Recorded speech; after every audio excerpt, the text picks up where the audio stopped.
વાત કરીએ અમદાવાદની તો અમદાવાદ બન્યું ગુનેગારો માટે ક્રાઇમનું હબ કે જ્યાં ચાંદખેડામાં 20 લાખથી વધુની મત્તાની જે ચોરી કે જ્યાં માનસરોવર ટેર્નામેન્ટમાં ચોરીની ઘટના બની છે ત્યારે ઘરના સભ્યો રાજસ્થાન કામ અર્થે ગયા હતા અને જ્યાં પોલીસે ડોગ સ્ક્વોડ સાથે રાખી અને તપાસ હાથ ધરી છે।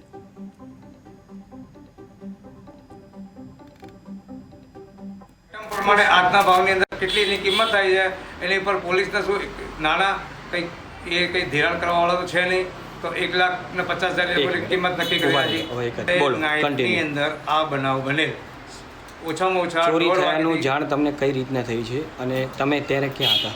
હું ત્યારે રાજસ્થાન હતો। રાજસ્થાનથી મને રિટર્ન આવતા તો ઘરના અન્ય સભ્યો કોણ કોણ ઘરમાં હતું જ્યારે ચોરીનો બનાવ બન્યો ત્યારે? ઘરની અંદર કોઈ હતું નહીં। મિસેસ સવારે ઉઠીને નીચે આવ્યા, સર્વિસ અમદાવાદ મ્યુનિસિપલ કોર્પોરેશનમાં સર્વિસ કરે છે, તો સવારે 6:30 થી 6:45 વચ્ચે સર્વિસ જતા હતા ત્યારે એમણે દરવાજો ખુલ્લો જોયો।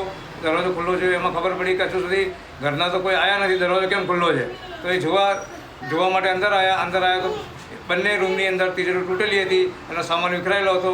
આજુબાજુ બૂમ પાડી તો આજુબાજુના વ્યક્તિ ભેગા થયા, ત્યારે જાણ કરી અને જોરથી બૂમો પાડીને રડવા માંડી મિસેસ, તો આજુબાજુના વ્યક્તિઓ મને જાણ કરી, તો ત્યાં